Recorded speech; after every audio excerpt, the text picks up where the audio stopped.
Start your day with a prayer.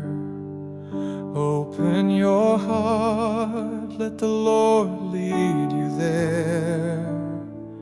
God has already cared for every part of your life. Walk in faith even when pain cuts like a knife. Be grateful to the Lord, be grateful to the Lord.